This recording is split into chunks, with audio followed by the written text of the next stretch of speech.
Friends, ஈஸியாக சிம்பிளாக ஒரு ரவா கேசரி பார்க்கலாம். ஃபஸ்ட்டு ஒரு பேனில் நெய் ஊற்றிக்கலாம். முந்திரி வறுத்து வச்சுக்கலாம். எல்லாருக்கும் கேசரி ரெசிபி தெரியும், இருந்தாலும் தெரியாதவங்க இதை பார்த்து தெரிஞ்சுக்கலாம். முந்திரி திராட்சை வறுத்தாச்சு. ஒரு கப்பு ரவை எடுத்துக்கிறேன். இப்போ இதையும் இந்த நெய்யில் வறுத்து எடுத்துக்கலாம்.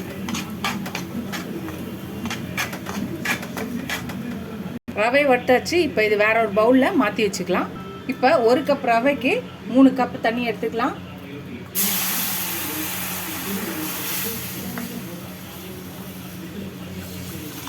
தண்ணி கொதிக்கிட்டோம். ஃப்ரெண்ட்ஸ், தண்ணி கொதிச்சாச்சு. இப்போ நம்ம வறுத்து வச்ச ரவையை போட்டுக்கலாம். இப்போ இதை நல்லா கலந்துக்கலாம். இது ஒரு 2 நிமிஷம் வேகட்டும். வெந்ததுக்கப்புறம் பார்க்கலாம். இப்போ வெந்துடுச்சு ஒரு 5 நிமிஷம். இப்போ ஒரு கப் ரவைக்கு நான் 1 கப் சர்க்கரை எடுத்திருக்கேன். நிறைய சுகர் விரும்புகிறவங்க 1 கப் ரவைக்கு 2 கப் சுகர் எடுத்துக்கலாம். சுகர் டயபெட்டிஸ் இருக்கவங்க, வெயிட் லாஸில் இருக்கவங்க, ஜிம்முக்கு போகிறவங்களாம் இந்த ரெசிபிஸை செய்ய வேண்டாம். உங்களுக்கு என்னைக்காவது ஆசைப்பட்டு விருப்பம் இருந்தால் இதை நீங்கள் செஞ்சு சாப்பிடுங்க. நம்ம என்னைக்காவது ஒரு நாள் செஞ்சு சாப்பிட்லாம். டயட்லாம் ஒன்றும் பண்ணாது. கொஞ்சமாக சாப்பிட்லாம், நிறைய சாப்பிட்டா தான் பிரச்சனை. ஃப்ரெண்ட்ஸ், இது கலந்தாச்சு.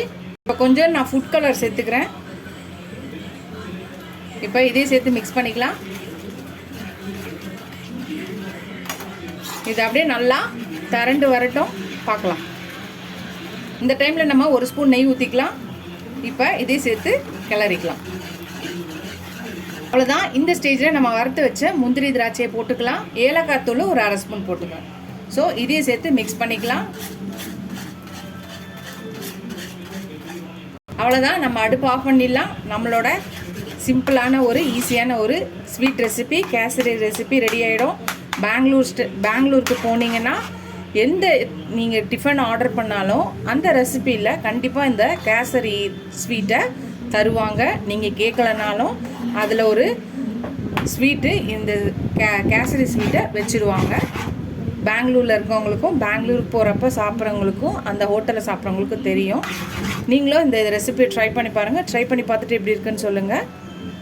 இந்த வீடியோ இதோட முடியுது. அடுத்த வீடியோவில் அடுத்த ரெசிபியில் பார்க்கலாம். டாட்டா, பை பை ஃப்ரெண்ட்ஸ்.